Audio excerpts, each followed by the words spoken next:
73장입니다.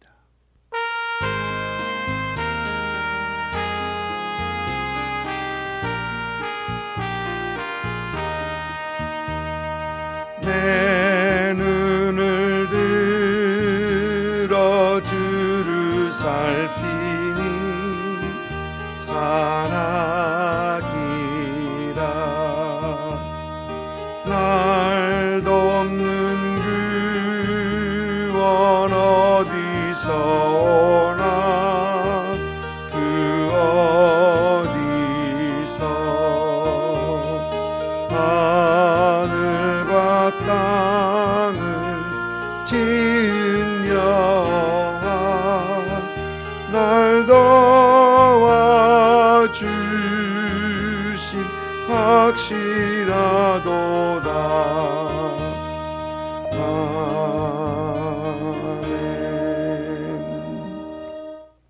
아멘.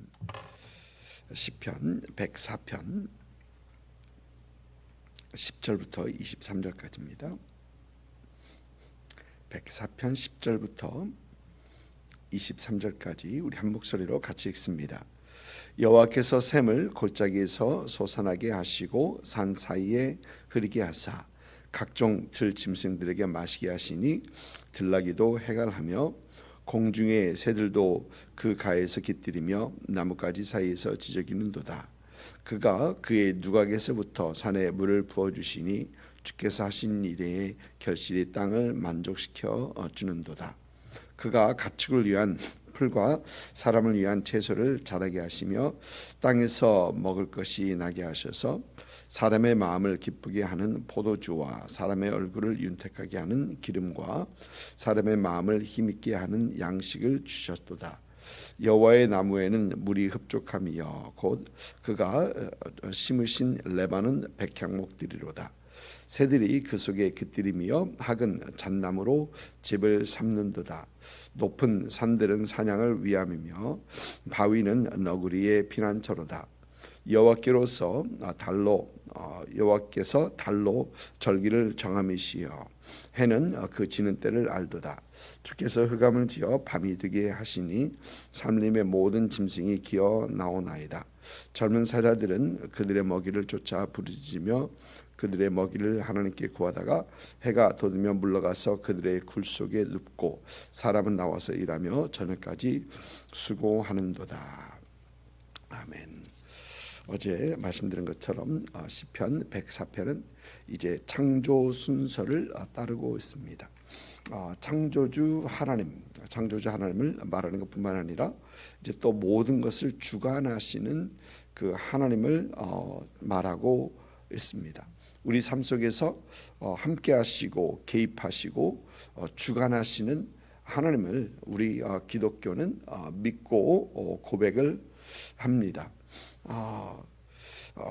그런데 이 이신론이라는 영어로 하면 디이즘이라고 하는데 이신론을 믿는 사람들이 있는데 이 사람들은 하나님께서 세계를 창조하셨다라는 것은 말을 합니다.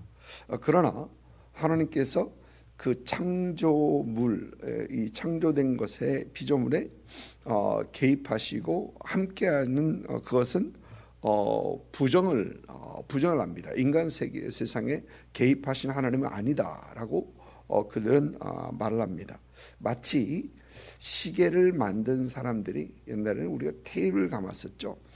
테이프를 이렇게 감아놓고 그 다음에 시계가 저절로 돌아가는 것처럼 그렇게 여기는 것이죠. 그러나 우리 성경은 우리 하나님께서는 창조주 하나님께서는 피조물의 가운데 개입하시고 또 모든 것을 주관하시는 분임을 우리 성경은 우리에게 분명히 말을 하고 있습니다. 그리고 하나님의 개입하시고 돌보시는 것들은 이 하나님의 창조하신 모든 것에 적용이 되는 것을 우리는 봅니다. 창조 셋째 날에 보니까 땅과 바다와 식물을 하나님께서는 이제 창조하시는데 오늘 말씀에서 시인은 물을 다스리시는 그 하나님을 말을 합니다.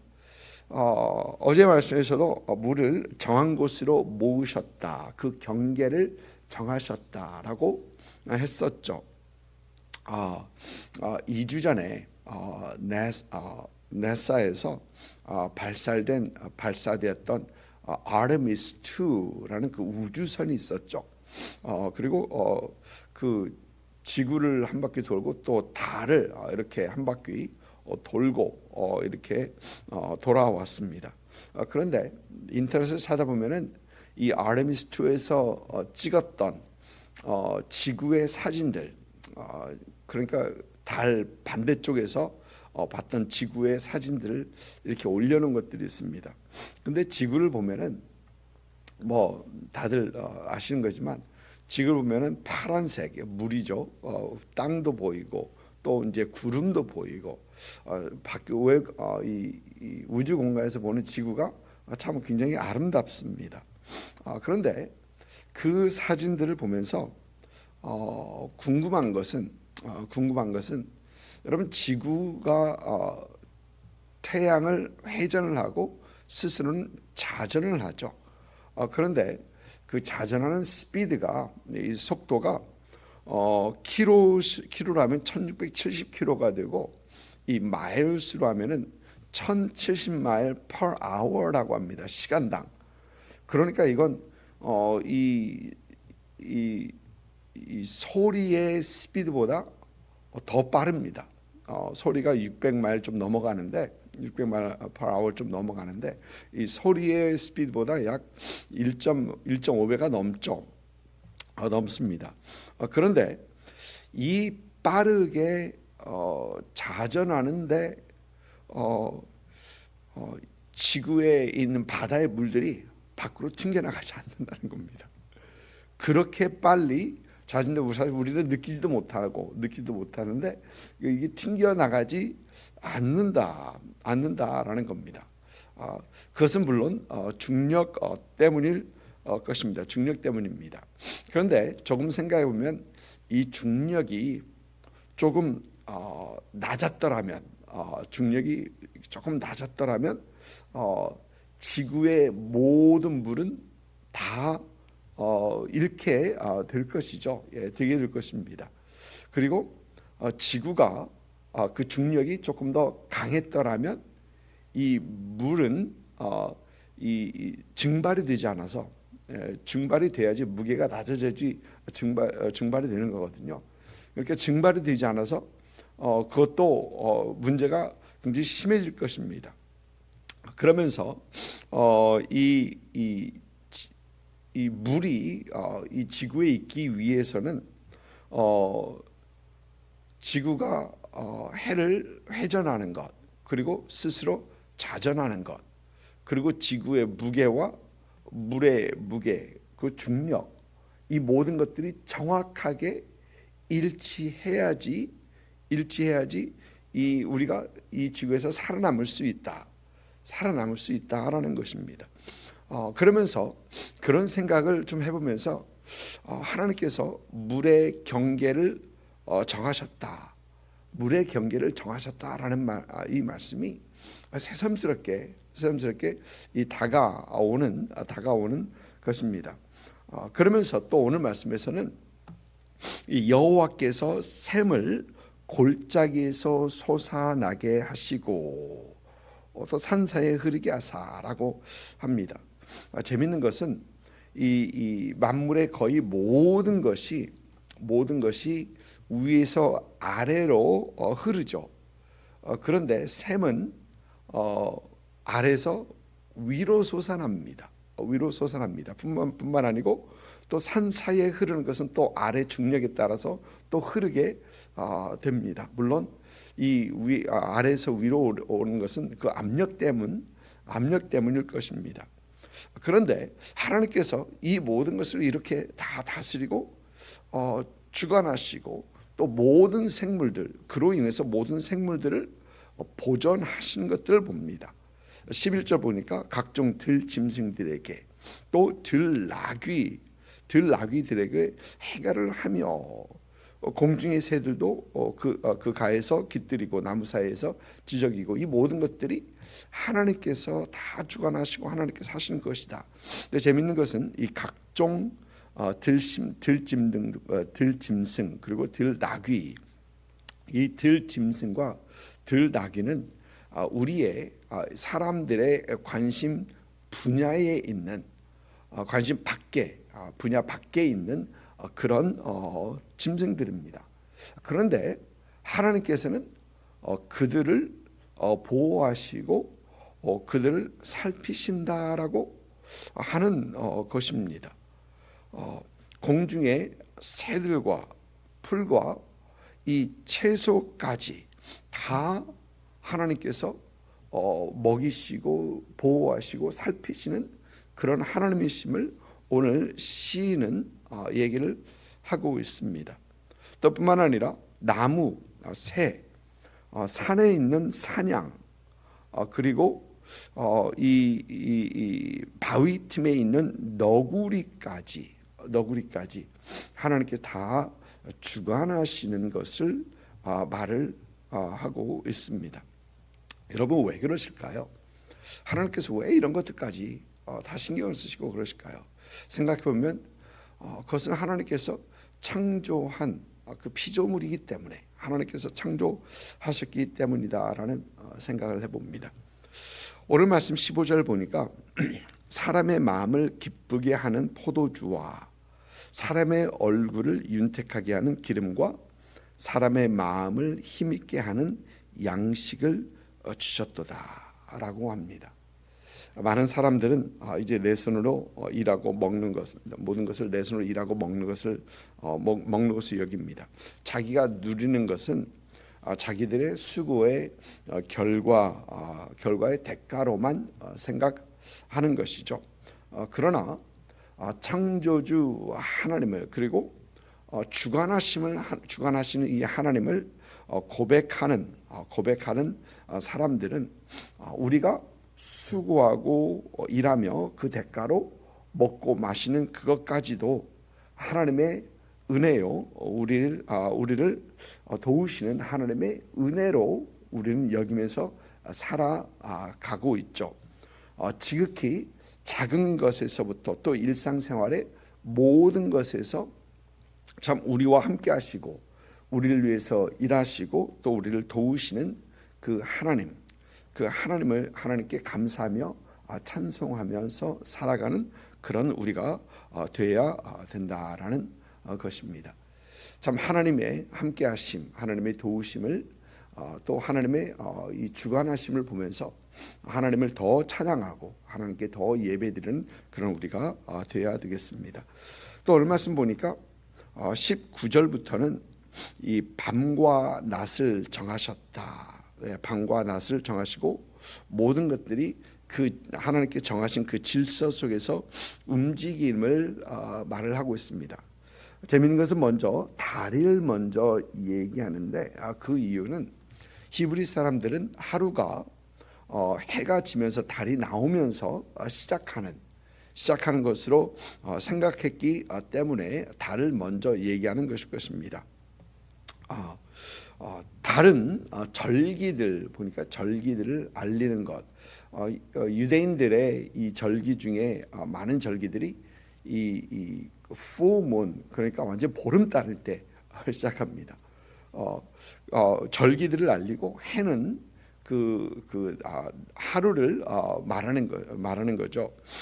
그리고 보니까 밤에는 밤 짐승들 동물들이 생활한다라고 하고 있고 낮에는 이 사람들이 생활하는 것이라고 말을 합니다.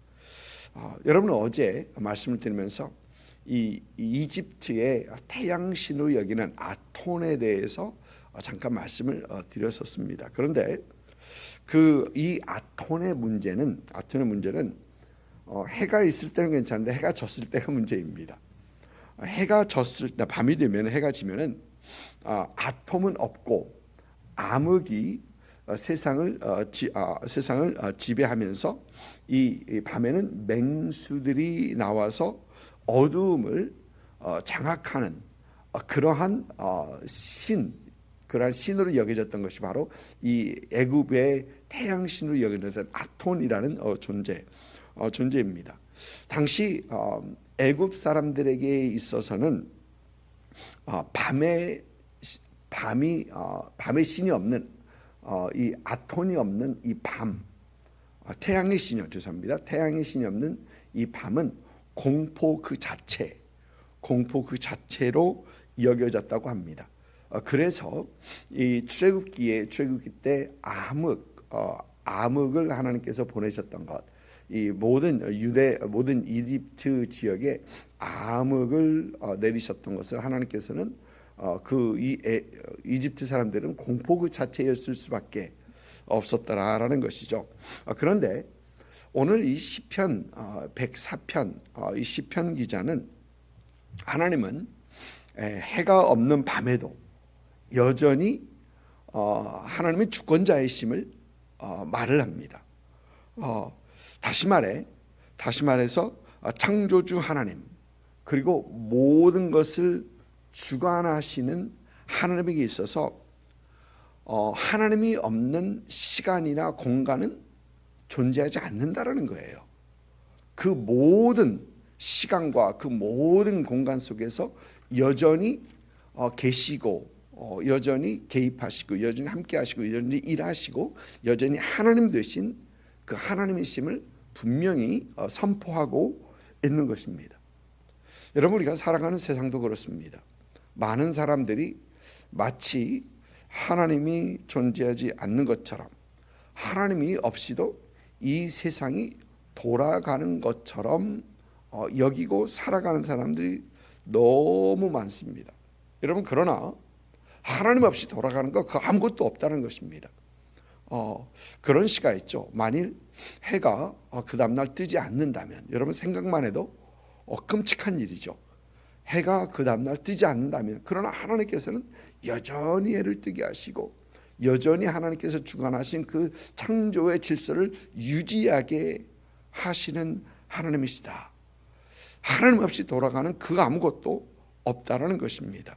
크게는 우주 모든 것에 하나님의 주권, 하나님의 주관하심이 지금 현재도 그대로 이루어지고 있는 것뿐만 아니라, 작게는 우리 주위에 있는 그 모든 것들, 또 미생물들까지도, 우리 세포 하나하나까지도 하나님께서는 주관하시는 그런 하나님이시다라는 것을 우리는 이해를 하고 믿고 고백하고 시인하는 그런 우리가 되어야 됩니다. 이렇게 하나님의 주권과 주관하심을 인정하고 고백하며, 또 그 하나님을 찬양하고 하나님의 이름을 내 영혼아 여호와를 송축하라라는 그런 우리의 삶이 되어야 된다라는 것이죠. 여러분, 오늘 하루의 삶이 이 함께하신 창조주 하나님, 또 주관하신 하나님을 보고 또 고백하고 시인하고 그 하나님 앞에 영광 올려드리시는, 하나님의 이름을 찬송하고 송축해드리는 그런 여러분 될 수 있기를 주님의 이름으로 축복을 드립니다. 기도하겠습니다.